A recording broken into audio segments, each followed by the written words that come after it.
What's up and welcome back to another video with your man Gamecock Chuck. Hey, don't forget to hit that like, share, comment, and as always, if you're new to this channel, hit that subscribe button. Let's get this channel growing. I really appreciate each and every one of you guys and ladies out there. I hope you all are having a wonderful and fabulous Monday afternoon.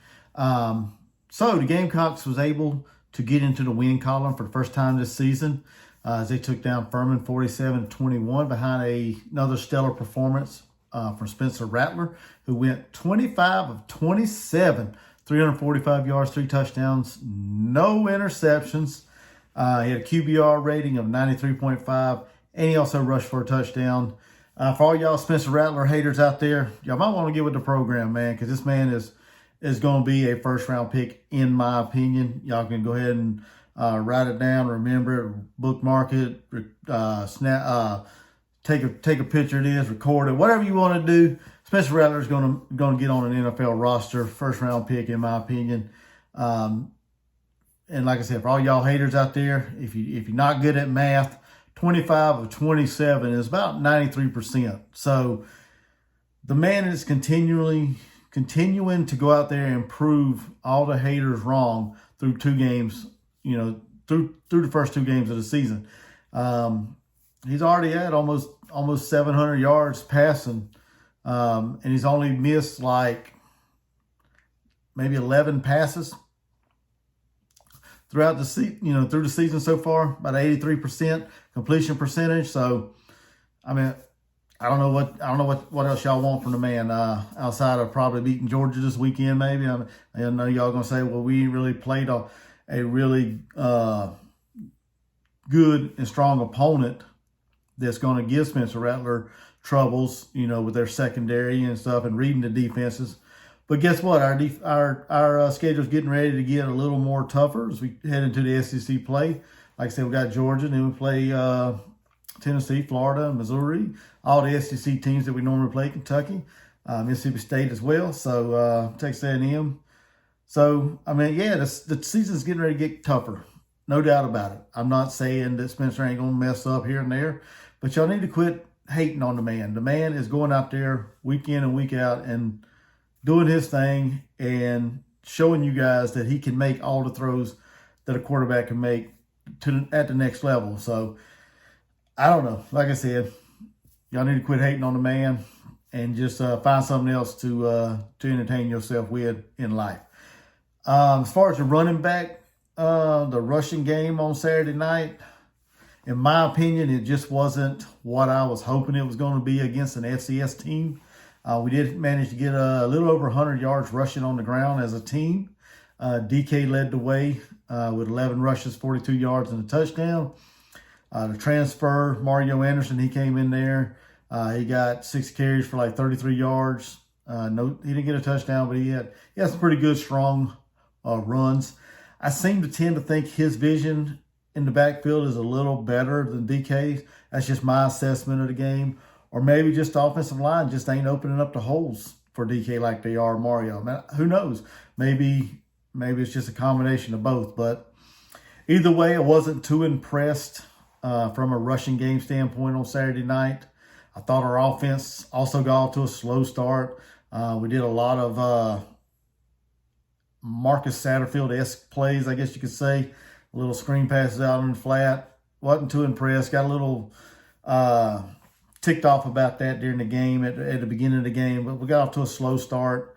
Once we decided to stretch the ball, get the ball down the field, go deep with Rattler, we tended to play a little better, in my opinion. First half, like I said, wasn't the best as far as an offensive standpoint, in my opinion. Like I said, we wasn't opening up holes for our running backs to hit, to get big chunk yards. Wide receiver, can't say a whole lot more about Xavier Legette. This young man has proven that he's put in the work and the time, the sweat, the effort, the blood, whatever. This man has actually gone out in the offseason and he has worked, and he is doing a phenomenal job for the Gamecocks. He led the receiving room Saturday night, 6 receptions, 118 yards, and a touchdown. Eddie Lewis, the transfer from Memphis, he He got in there, had 6 catches for 89 yards. He did some good things, had some nice catches. DK, he come out the backfield, caught four receptions for 53 yards.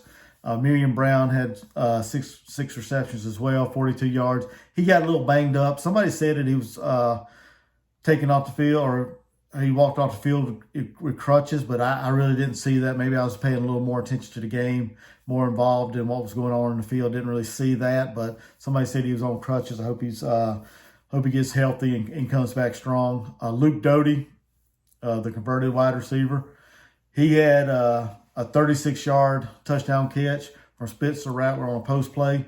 Omega Blake, right before half, he caught a nice touchdown pass, in the end zone for Spencer Rattler. So great to see him get out there and showcase his talent. The young man has also put in a lot of work. There's been a lot of positive stuff surrounding him, as well as a lot of our wide receivers. I think Spencer has got them all together. I think they all have put in some solid work this offseason, and it's starting to pay off for the Gamecocks. Rattlers had a slew of weapons through 2 games that he could go to during the games. The one that everybody's really concerned about is Antoine Wells. I think he's still not 100%, so I think that's exactly why we didn't see him as much in the North Carolina game. I think he got a little banged up there. And then in this game, like I said, I still don't think he's 100% healthy. And I think Coach Beamer and staff just trying to bring him along, just try to get him back up to 100%. But he had like 1 catch for like 5 yards, and he didn't play a whole lot in this game as well. I think Xavier Leggett only played a little bit, maybe a little bit into the second half. I don't recall seeing him out there a whole lot in the second half. Going back to Spencer Rattler, all these stats were through 2 and probably about a half a quarter. So he didn't really play a full game. So imagine if Beamer would have left him out there for the whole game. Who knows? He could have probably threw for about 500 yards or more. Or we could have done a little better. We could have done a little more rushing attempts. Maybe we could have got our rushes up a little more. Going to the defensive side of the ball, another great night. Another great night from Jalen Kilgore, the true freshman. He led the team in tackles. He had six tackles for the night. Not a real big number, eye-popping number, but we played a lot of guys on the defensive side of the ball, and we also played a lot of guys on the offensive side of the ball as well. But going back to defense, we had some great defensive performance in the second half. The first half, it seemed like to me, the defensive line was getting pushed back the wrong way on the line of scrimmage. It seemed like Furman was able to, push us where they wanted. It seemed like, and from my vantage point, it seemed like the defense was getting knocked off the ball too much by Furman's offense. Seems like, to me, the edge is still a concern on the defensive side, because for most of the first half, we was not setting the edge.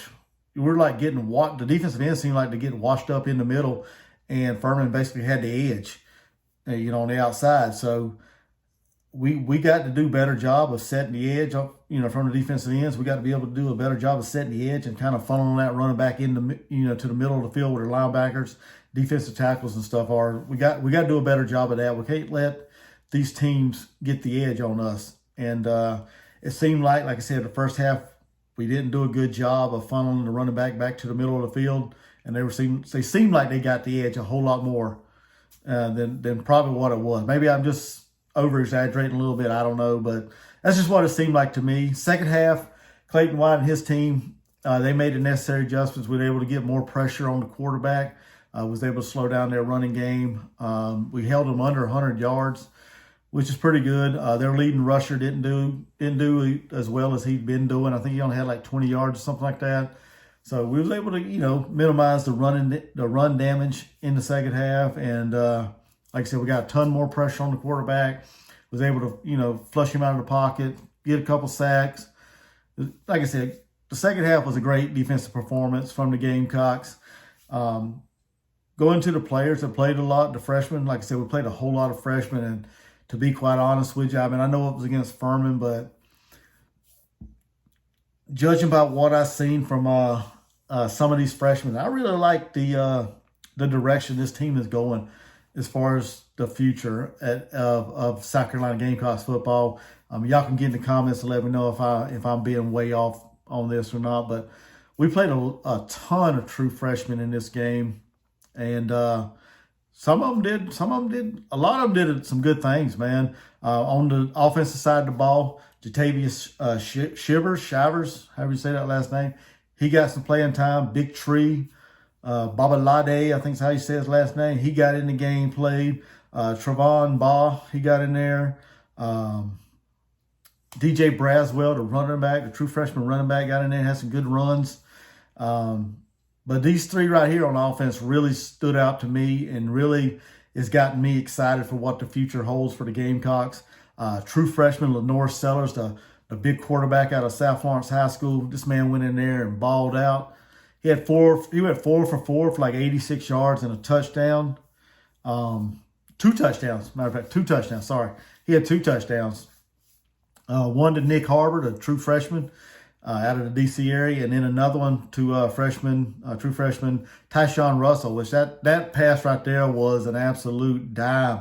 He put it in the back corner of the end zone, man. I mean, it was just, dude, I was in awe when I saw that. I mean, that ball flew at least 60 yards, man. That was the perfect pass, roll out, throw. I mean, it was perfect, man. And going off of what Shane Beamer said in his press conference, I don't think he was supposed to throw that, but in hindsight, I guess, since it all worked out, it's all good. We can move on. But great performance by Lenore's. Great performance by Nick Harbor. He played a good part of the second half. DJ Braswell, Tyshawn Russell, like I said, he had that big long touchdown reception. He had two receptions for like 65 yards. 50 of it came on that the touchdown catch. Then he had another snag, in the game as well. There probably was a couple other more freshmen on offense that I really didn't see. These are just some of the ones that just pop out to me on offense. Defense, on the defense side of the ball, Xavier McLeod, he got in there and played some meaningful snaps at the end of the game. He actually got an interception off of a tip of Terrell Dawkins. I think Terrell Dawkins backed it up, and Xavier McLeod was able to come down with the ball, so he got a turnover there. Judge Collier made some great plays out there on the secondary. Emery Floyd Jr., Vicari Swain, he had some nice tackles out there as well. Dez Umeozulu, he played pretty well on the edge. Pup Howard, I think he had like 5 tackles or something like that. He was up there, he had like 4 or 5 tackles. So he did some good things in the linebacker area of the field. Like I mentioned earlier, Jalen Kilgore led the team in tackles. So, with Nick Eamon-Warry being injured, hopefully, we can get him healthy and back. But Jalen Kilgore is starting to come on, starting to do good things. He reminds me of Eamon-Warry. Like I said, last year he wasn't a starter at the beginning of the season, but due to injury, he was able to come in and he pretty much, took that position and kept it the rest of the year and was like an all SEC player. So I see good things from Kilgore doing the same thing. I don't think he's going to keep the position because I think Eamon-Warry will be back, but still, I think the future looks bright with that young man at the safety position and all these guys that played on Saturday. Like I said, I'm really liking the effort these true freshmen put in all over the board. Like I said, I may have missed some. I don't know, but I may have missed 1 or 2. But y'all can hit me up in the comments and let me know. But overall, like I said, it was a great win for the Gamecocks. We'll be back at work on the practice field this week. Got a tough matchup as we head on the road to take on the back-to-back defending national champions, Georgia Bulldogs in Athens, Saturday at 3:30. I think that game's on CBS. Yeah, CBS at 3:30. So should be a matchup. That's all I'm gonna say. I don't know. Like I said, I don't want to put no predictions or preview out there right now. I'll do another one of them videos later on in the week. So, but like I said, it was a great win for the Gamecocks. Let's just say that. It was a great win for the Gamecocks Saturday night. Excited for the future of this program with the freshmen. Just got to get a little better, in my opinion. I think we need to get a little better on the offensive line, a little more better on the defensive line as well. And hopefully we can come out Saturday and do a better job and see how the day unfolds. And like I say, great win for the Gamecocks. Always excited to get a victory. It's always great to be a Gamecock. And if you like this video, I really appreciate if you guys hit that like, share, comment. And like I said, as always, if you're new here, hit that subscribe button. Let's get this channel growing. And until my next video, y'all have a blessed day. Gamecock Chuck, I'm out. Peace. Go Gamecocks.